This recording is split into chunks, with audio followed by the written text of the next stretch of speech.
Buckeye Air Fair and the Copperstate, a combination having its last day here and having a great show. We came across an airplane that we recognized, but we didn't recognize it. I'm Dan Johnson talking with Garrett, who's going to tell me a little bit about his airplane here. First of all, what are we looking at? I know what it looks like, and you can refer to that if you want, but tell me what you've done to make it your own airplane now, Garrett. Well, I've flown a number of ultralights in Canada, and I took the best of the best, and I got rid of the worst of the worst, and I came up with this. It's called the Mule. The Mule, okay. Sounds like a good Arizona airplane. Are you located in Arizona? We are. We're located, our shop is at Avondale, Arizona, and our airplane is based out of Goodyear. Oh, well, yeah, you're just a little bit that way then. Hop, skip, and a jump. Not very far. So this wasn't a long flight for you to get here. No, it was a nice flight this morning. I'm sure.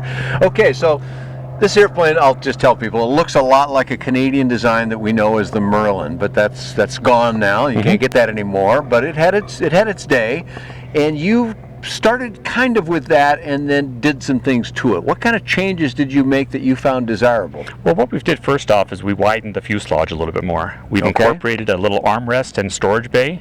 We've included extra amenities such as a glove compartment and a larger storage bay. Okay. And it looks like you got some different seats in it too, do you? Yeah, we went with a little bit better seats. Let's call it Italian leather, and it has it's cooler. The breathable kind of material. That's the word, yeah, it's got perforations in it. And gear, it looks like it's kind of standing up tall. This has become a popular thing lately for guys to use great big tires and big tall gear. It looks like you've kind of gone that route, but not as complex as some of them. Absolutely. We've extended the gear about 8 inches. And we went with a little bit larger tires than was used previously. Okay.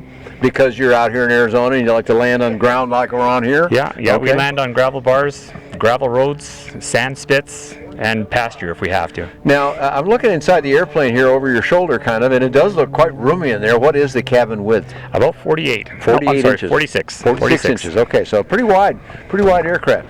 And do you enter from the aft or from the front? You enter from the aft. Okay. So you back into it, and then you bring your knees up to your chest and spin in. Okay. So you put your rear end in the seat first. Is that it? Okay. Yeah. It's up there high enough that some people are going to struggle to do that a little bit. Yeah, we've got a step that we include with the kit, so you can get in there easy enough. Okay. You're a big, tall guy. You can probably pop right in there, but I might need a little boost to get in. All right. So those interior changes are fine, but I can also see a lot of welded steel.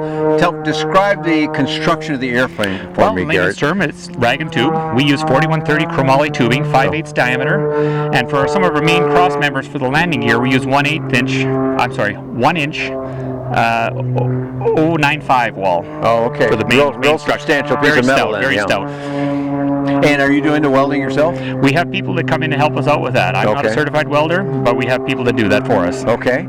And covering material? We use the Stewart system this time. And Stewart, okay. A little bit of a learning curve, but it's very good results. I really like the texture of the paint. It looks really good.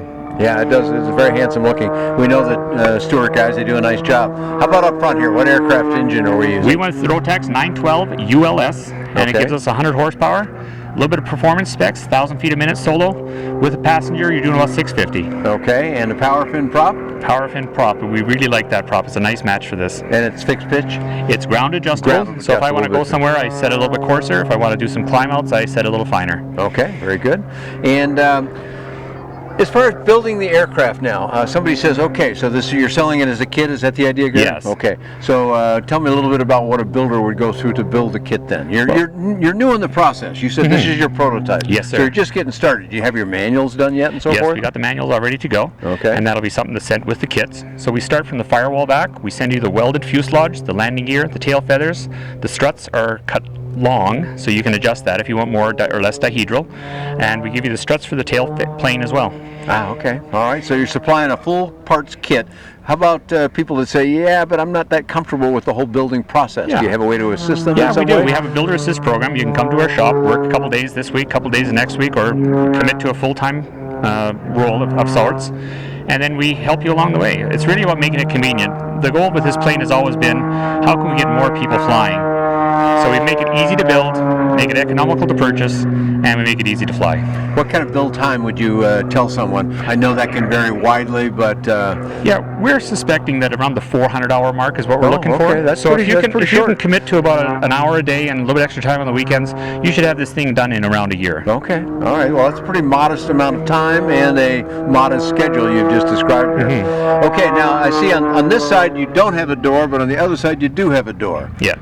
Well, what we do down here in Arizona is from June through September, I don't have the doors on. You take the doors off. I leave it off, and that's my air conditioning, if you will. Sure. But for the winters here, we were at about 35 degrees this morning. It's pretty chilly this morning. It was a little chilly, so we were glad to have the doors on. Yeah, right. So you got another door somewhere. You just don't have it on here right now. Well, we left it open, so we want to make this very accessible, so anyone and everybody can come take. Okay. And if we have people who want to come see the plane, come take a fly in it, we're more than willing to help them out with that. It's a good time to come down to Arizona now if you're from where you used to be from up in Canada, I gather. You bet. Good time to get away and come down here to Arizona. You can see what a beautiful day it is today. Beautiful day. And it's warmed up here nicely now. You can be in short sleeves. I should probably be too. But so they can come down here, make a purchase, do some building on it, maybe take the remains of it home and finish it up at home or something like that, or do the whole thing here and fly it home. Yeah, it's really whatever you want. We also have the option where we can build a plane for them and then we can sell it to them. Okay. That's another used aircraft. Yeah. Then. Yeah. Okay. So now, if somebody said you're just getting started with this, so if somebody said, "Wow, this is I've been waiting for something like that. Maybe I eyeballed an Merlin years ago or something, and I like the changes that you made." What would you tell them about how soon you could develop one, Garrett? Prepare one for them. Oh, we have one ready to ship right now. Oh, do you? Okay. And then if someone comes after that one is purchased, and we're looking at about 3-week delivery. Oh, okay. And then for a complete aircraft, if they wanted to buy a used one from us, we're looking at about a 5-month build. Okay. All right, so not too bad then. They could get in the game pretty quickly here. All right, so now let's assume that a builder has finished the project. What will he or she expect in the way of performance?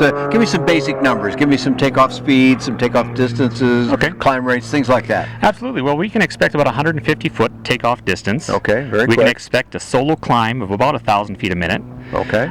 With the density altitude of about 4,000 feet, that might drop to 900 feet.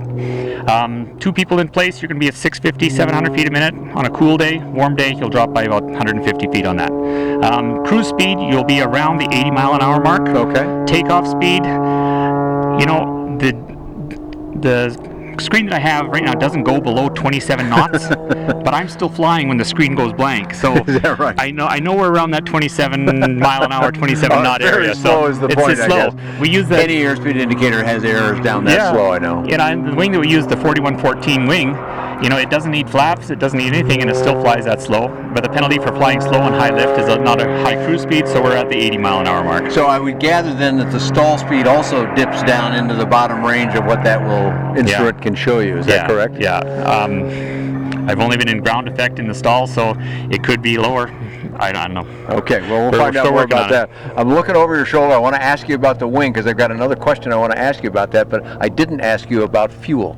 So how much fuel do you carry on the aircraft? The fuel capacity for the airplane is 20 gallons. Okay. So that's going to give us a 3.5 hour range with margins as well. Now, as I look at that wing section, and I'm thinking about, I think there's hundreds of the old Merlins flying. Have you any idea about helping some of those folks keep their airplanes flying? Because your airplanes are obviously very similar, and you must know them both. Absolutely. I worked in the factory with the Merlin. Oh, you did? line. Okay. And so I never thought about that, but what a great opportunity. Sure, if someone has something like that they want me to help them out with, I'm more than happy to do that. All right, great. Well, a lot of good information about your project. Just getting started here. We wish you the best with it. Tell people how we find you on the web to get more information. You're going to be looking at GAIR-PLANES.com.